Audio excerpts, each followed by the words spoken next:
새해에도 계속해서 사도행전 말씀을 강의하며 말씀 나누려고 합니다.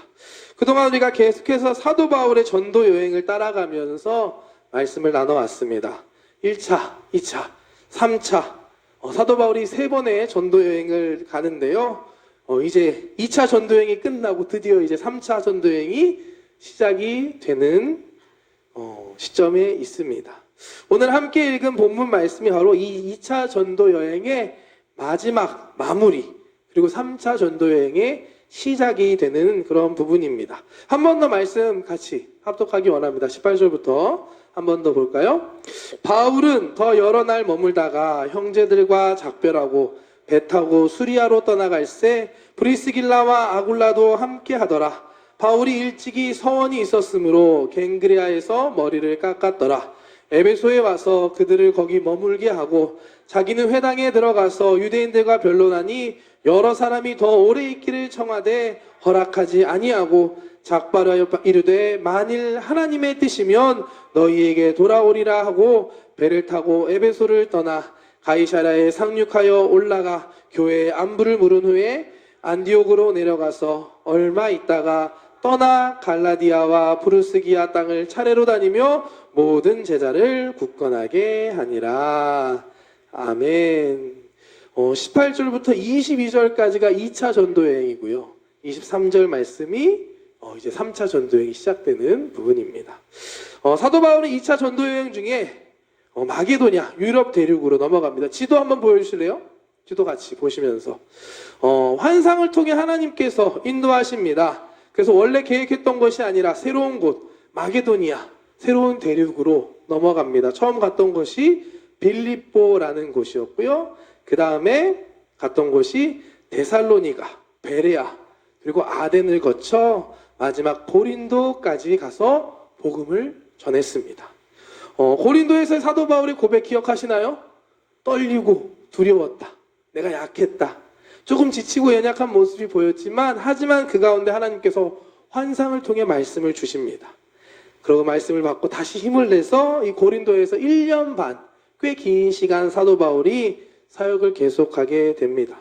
오늘 말씀은 그 고린도에서의 모든 사역을 마치고 이제 예배소를 거쳐서 예루살렘을 거쳐서 전도 여행을 출발했던 그 안디옥으로 돌아가는 그 여정의 말씀입니다. 지도랑 보시니까 좀 이해가 되시죠? 네, 오늘 이 말씀 속에서 사도 바울의 모습 안에 우리가 2023년을 살아갈 때 가져야 할 삶의 모습들을 함께 나누고자 합니다. 네, 이제 제 얼굴을 보여주시면 감사하겠습니다. 네, 감사합니다. 네, 최근에 일본과 한국의 그 더 퍼스트 슬램덩크라는 애니메이션이 영화로 개봉했습니다. 혹시 보신 분 계신가요? 손이 몇 분 계시네요. 네. 이미지 한번 보여주셔야죠. 타이밍 맞게. 네. 네. 한국 포스터, 일본 포스터. 일본은 작년 말에 개봉했고, 한국은 지난주에 개봉을 한 것 같습니다. 여러분, 농구 좋아하시나요? 네, 아시는 분. 좋아하세요, 여러분? 별로 안 좋아하시는군요. 네, 죄송합니다. 네, 저는 좋아합니다. 농구도 좋아하고 또 이 슬램덩크, 이 만화도 참 좋아합니다. 제가 처음 본 게 참 어렸을 때 사촌 형 집에 갔더니만 이렇게 전집이 있어서 그냥 그 자리에서 이렇게 다 봤던 기억이 있습니다. 슬램덩크 아시는 분은, 좋아하시는 분은 아시겠지만 슬램덩크에는 많은 명대사가 나옵니다. 왼손은 거들뿐. 그죠. 농구슛 할 때 왼손은 거들뿐. 그리고 포기하면 그 순간이 바로 시합 종료예요. 뭐 이런 네, 왜 그런 얘기를 하냐라는 눈으로 쳐다보고 계신데 그런 많은 대사들이 있습니다. 그 중에 또 유명한 한 가지가 있는데 정말 중요한 순간에 나오는 대사입니다. 마지막 가장 강력한 팀하고 경기 중에 또 그 경기의 가장 마지막 부분에 이 주인공이 큰 부상을 당합니다. 넘어지면서 허리 등을 다치는 부상이 있습니다. 부상이 심해서 선수 생명이 위험한 상황이다. 그래서 뛰어선 안 된다라고 합니다. 그때 이 주인공이 하는 이야기죠. 영감님, 영감리에 왜 어렵네요. 이 갑자기 하려니까 이게 대사라고 하니까 또 괜히 부담스럽고. 영감님의 영광의 시대는 언제였죠? 국가대표였을 때였나요? 난 지금입니다. 라고 하면서 이 주인공이 경기에 다시 들어가게 되고 결국 마지막 골을 넣어서 경기를 이기게 됩니다. 스포일까요? 20년 넘은 이 스토리이기 때문에 괜찮을 거라고 생각합니다. 슬램덩크의 이야기 마지막은 이 부상당한 주인공이 이 해변가 바닷가에 앉아서 이렇게 치료를 받는, 재활 치료를 받는 모습으로 끝났던 기억이 있습니다. 어쩌면 이 열린 결말로 이 만화가 끝이 나는데요. 여러분들께 한번 질문해 볼까요? 여러분들에게 만약 이 만화의 주인공과 같은 그런 순간이 온다면 여러분들은 어떤 선택을 하시겠습니까? 지금이 나의 최고의 순간이라고 생각하고 조금 위험을 무릅쓰고서라도 도전하시는 여러분이 되시겠습니까? 아니면 좀 위험하니까 다음을 기약하고 안전한 선택을 하시겠습니까? 한번 손 한번 들어볼까요? 나는 지금을 살 거다. 위험한 도전을 할 것이다. 몇 분 계시면 용감한 분들. 그러면 아니야. 나는 안전하게 다음을 기약하면서 지금 무리하지 않을 거다. 이게 더 많네요. 네.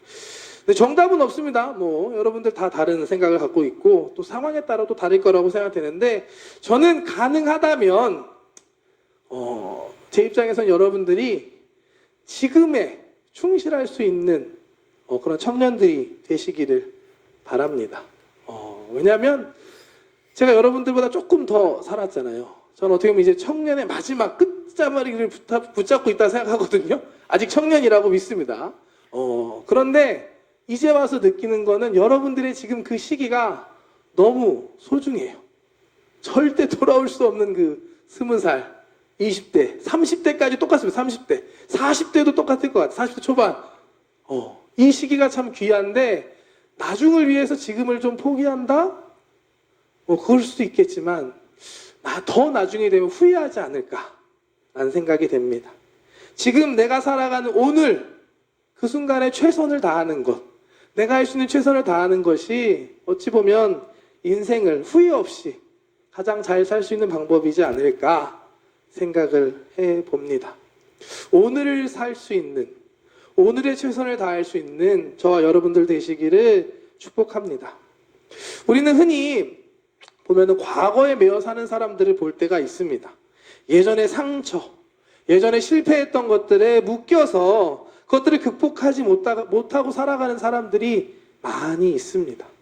물론 상처를 치료할 시간은 필요합니다. 또 주변의 도움도 있어야 합니다. 하지만 무엇보다 가장 중요한 건 자기 자신의 마음입니다. 계속해서 과거에 매여 있으면 그 상처, 그 아픔, 그 실패에 묶여 있으면 절대로 긍정적이고 또 새로운 행복한 삶으로 나아갈 수는 없습니다. 과거에 아팠던 것, 과거에 실패했던 것을 극복할 때 우리는 새로운 삶을 살 수 있습니다. 말씀 볼까요?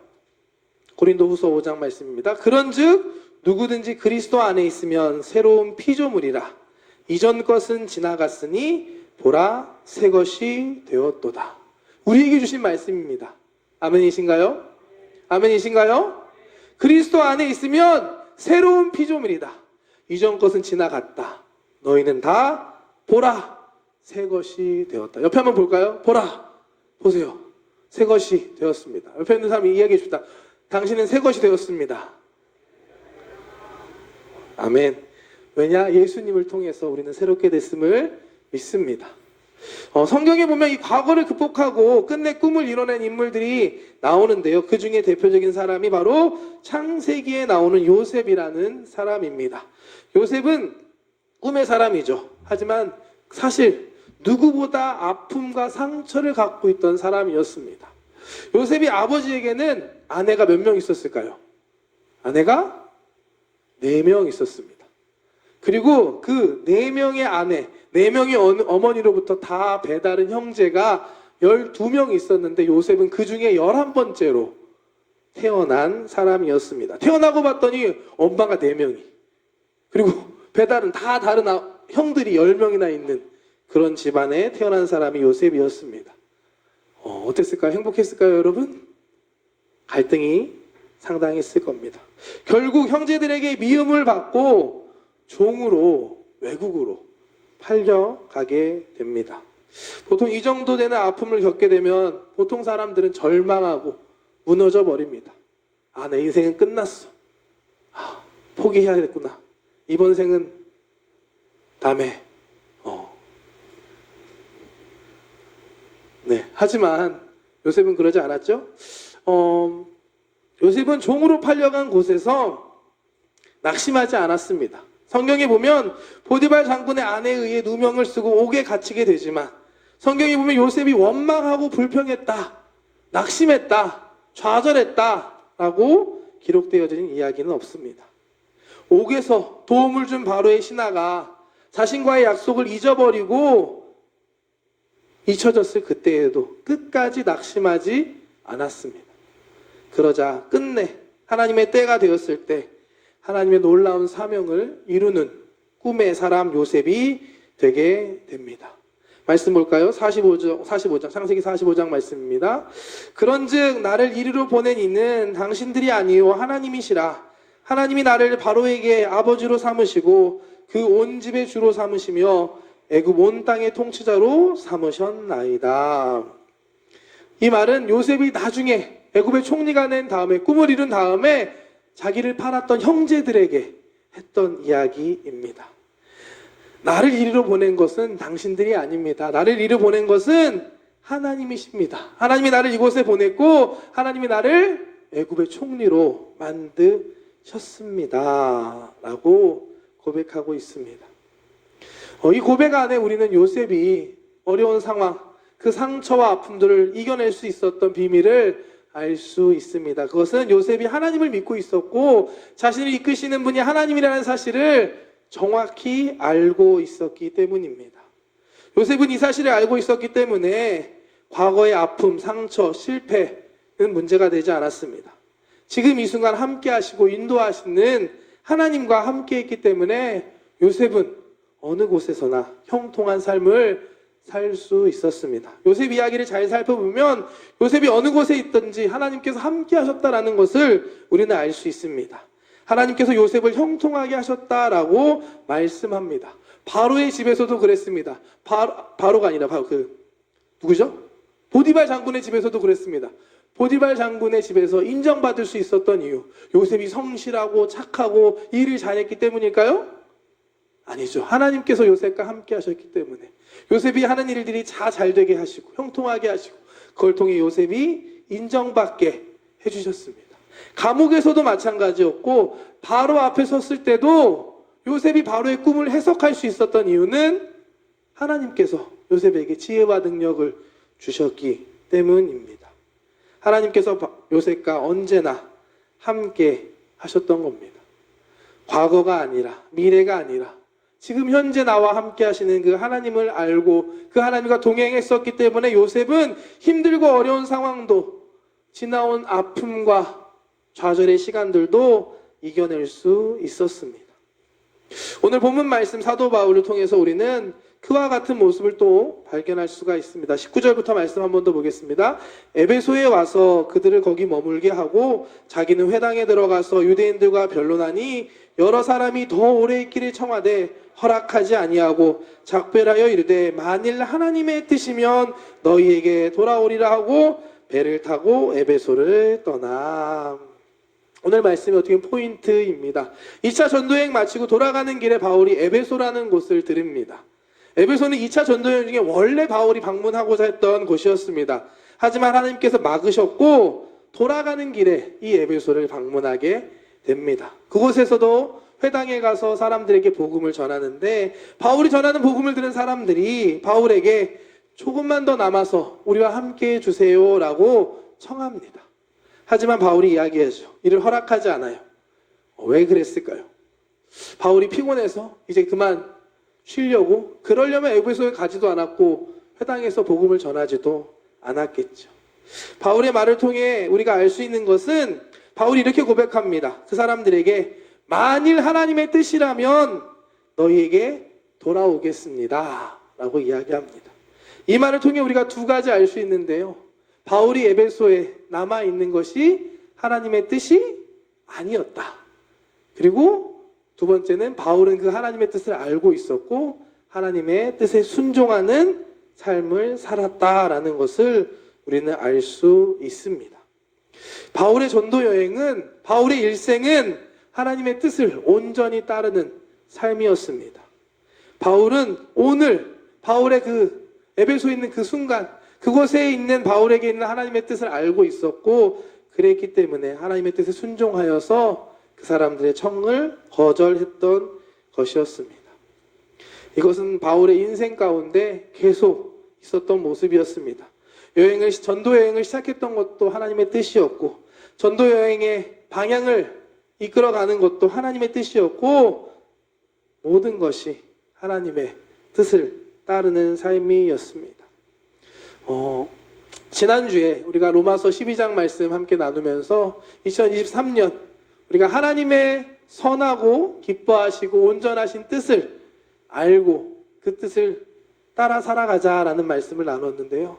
그러기 위해서 우리에게 필요한 것은 바로 오늘, 바로 이 순간 나에게 주시는 하나님의 뜻이 무엇인지, 오늘 나에게 있는 하나님의 선하시고 기뻐하시고 온전한 뜻이 무엇인지 아는 것입니다. 오늘 우리에게 있는 하나님의 뜻을 따라가는, 순종하며 살아갈 수 있는 저와 여러분들 되시기를 주님의 이름으로 축복합니다. 2023년 새해 우리 앞에 많은 일들이 있을 것입니다. 여러분들이 준 그 기도 제목 다 받았거든요. 보는데 참 감사하더라고요. 1년 동안 여러분들 기억하면서 기도하도록 하겠습니다. 여러분들이 세우고 있는 계획과 목표와 꿈 모두 다 이루시기를 축복합니다. 그런데 우리가 예상하지 못한 일들이 우리의 삶에는 올 수가 있습니다. 내 계획대로 잘 되지 않을 수도 있습니다. 그때 어떻게 해야 될까요? 오늘 나와 함께 하시고 오늘 나를 인도하시는 하나님을 우리가 알고 그분과 동행하며 나아갈 때 우리의 삶에 어떠한 문제, 어떠한 상황이 닥쳐와도 우리는 하나님과 함께 승리할 수 있음을 믿습니다. 아멘. 오늘 나와 함께 하시는 하나님과 동행하는 저와 여러분들 되시길 축복합니다. 우리는 과거에 묶이고 발목 잡혀서는 안 됩니다. 또한 미래만 바라보고 살아가서도 안 됩니다. 우리가 살아가는, 내가 살고 있는 지금 이 순간, 오늘을 충실하게 바르게 살 수 있는 저와 여러분들 되시기를 축복합니다. C.S. 루이스의 스크루테이프의 편지라는 책 몇 번 소개한 것 같은데요. 이 책은 참 재밌습니다. 내용이. 스크루테이프라는 선배 악마가 웜우드라는 후배 악마에게 가르쳐주는, 편지로 가르쳐주는 이야기입니다. 무엇을 가르쳐주냐? 그리스도인들을 넘어뜨리기 위한 방법. 이렇게 해야 그리스도인들은 낙심하고 이렇게 해야 그리스도인들은 하나님을 떠난다 라는 것들을 가르쳐주는 악마의 입장으로 쓴 그런 책입니다. 내용이 참 재밌습니다. 이게 악마의 입장에서 그리스도인들을, 우리를 넘어뜨리는 다양한 방법들이 소개되는데 그 중에 한 가지가 인간에게 영원한 현재의 초점을, 영원과 현재의 초점을 맞추기보다 과거에 묻혀 살거나 또는 미래 속에 살게 하는 것이라고는 방법이 나옵니다. 과거에 묻혀 사는 거 뭔지 아시겠죠? 과거에 매여서 오늘을 제대로 살지 못하게 하는 거고요. 미래 속에 살게 하는 건 이겁니다. 새해가 됐으니까 이제 열심히 말씀을 읽어야겠네. 성경도 읽고 기도도 열심히 해야지. 근데 내일부터, 이게 바로 미래에 살게 하는 겁니다. 여러분, 내일은 계속 내일입니다. 내일이 되면 다시 내일이 있어요, 여러분. 내일이면 또 내일. 내일은 우리의 시간이 아닙니다. 내일이 아닌 오늘, 바로 우리가 살아가는, 내가 지금 할 수 있는 이 순간 바른 선택을 하고 하나님의 뜻대로 살 수 있는 저와 여러분들 되시길 축복합니다.